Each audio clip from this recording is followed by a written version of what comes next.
Despite the backlash that Senate Republicans are dealing with after they decided to send a letter to leaders in Iran saying that they will not honor any negotiation with the executive branch of the U.S., Tom Cotton, who was the head of that letter, has decided to double down on his decision to send the letter.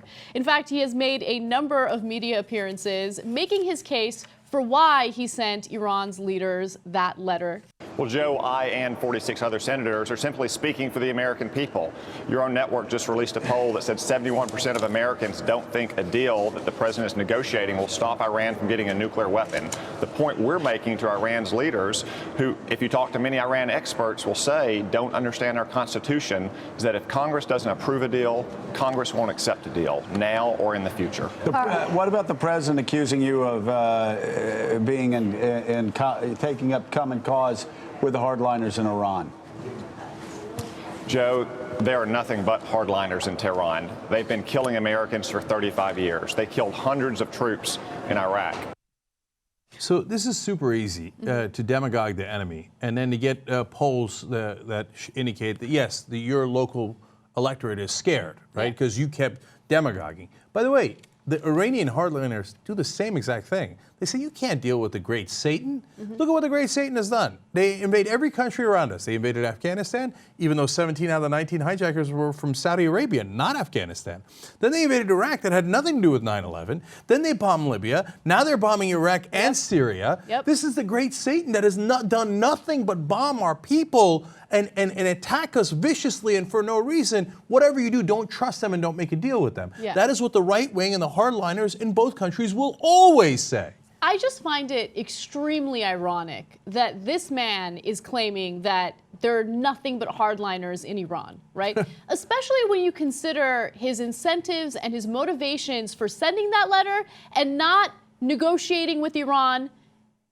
It's incredible. So The Intercept did this report where they looked into his financial motives, right? Is he getting paid by certain people? Is he working with certain people? Why is it that he's unwilling to negotiate with Iran?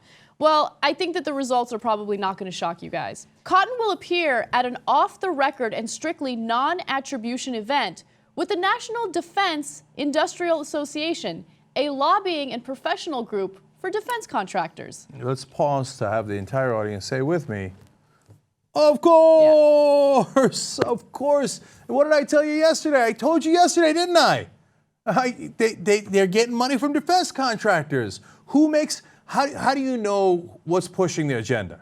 Just follow the money. It's the oldest rule in politics. Right. You follow the money, and it turns out Tom Cotton is cottoning to the defense industry. That's why he wants war with Iran. 100%. I mean, when you really think about it, again, we do not know the details of the negotiation. There is no deal yet. So why is it that these Republicans are so set on disagreeing with the negotiation? Why is it that they've already made up their mind that they will do what they can to change the terms or do what they can to make sure the next president changes the terms of the negotiation? It's because they're getting paid by defense contractors. They want to go to war with Iran. They don't want peace. They don't want negotiations. The Intercept continues. The NDIA is composed of executives from major military businesses such as Northrop Grumman, L3 Communications, Mantech International, Boeing, Oshkosh Defense, and Bose Allen Hamilton, among other firms. These are all private contractors who have an incentive to go to war. They make money off going to war. So they don't want any type of negotiation with Iran. They want to invade Iran.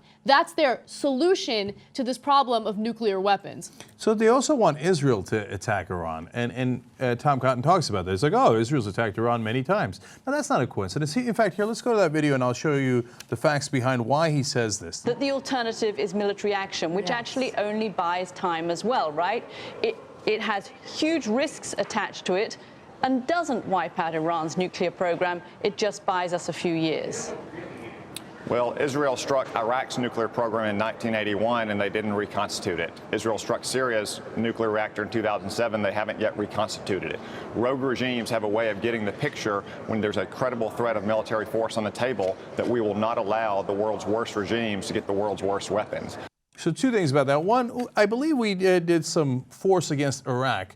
Did they get the message, or are we still in the middle of that Iraq mess? Oh, right, we are. It turns out sometimes when you take military action, you open up a Pandora's box and ISIS comes out. Secondly, him talking about Israel taking action there is not a coincidence. He is currently actively supporting the idea that we supply Israel with B-52s and bunker buster bombs. Now, guess who makes those kind of weaponry? Both items are manufactured by Boeing, a member of the lobbying group he is speaking to today. Today. You think he doesn't know? Of course he knows that. And some people, in order to defend him, say, well, these events are planned long ago. It's a total coincidence that he happens to speak 24 hours after he wrote that letter to the defense industry lobbyists, right? No. It's not a coincidence. He knows when he's speaking. Yeah, they're right. It was planned a long time ago. But he knows when he's speaking to them. So right before he goes to speak to them, he organizes this letter and has it introduced so that when he goes to talk to the lobbyists, he can say, hey, I told you I'd be your man, and boy, did I deliver for you guys. Look at this war that I'm trying to start. Money. Right. Okay? And also think about the ramifications. I mean, it goes beyond undermining the president and any possible negotiation with other countries in the future. Think about the hostility that we're currently dealing with in the United States from Muslims abroad, right? Because we keep invading their countries, right? We already preemptively invaded one country, and then now we're invading other countries, we're doing drone strikes. All of these different things really add up, and the hostility toward the United States is what leads to potential terrorist attacks, right? So it goes beyond undermining the president. This is bad policy all around, and it doesn't matter to them because they're getting funded by defense contractors. People are making money off going to war. It doesn't matter how many innocent lives get lost in the process. And so understand that this is not some sort of conspiracy theory. This is exactly how our system works. If you're unfamiliar with it, 95% of the time, the candidate at the national level with more money wins. So they realize that the number one predictor of whether you're going to win is not whether you're a Democrat or Republican, liberal or conservative, but whether you have more campaign donations. The defense contractors are among the top 3 industries in campaign donations. So when Tom Cotton goes to get campaign donations and independent expenditures that the defense contractors can do on their own to pour in extra millions of dollars, he is guaranteeing himself re-election. So he just bought himself an indefinite ticket to the Senate by selling out to these contractors, and they go, great, you make, this amount of campaign contributions, you get to be a United States Senator, and it wasn't an accident that we picked you, we funded you in the first place because we knew you'd be our boy, and here you are saying, you see, Master, how well I did? You get a pat on the head and you get your seat forever, as long as you keep voting their way, and they get billions of dollars in contracts when we start the next war.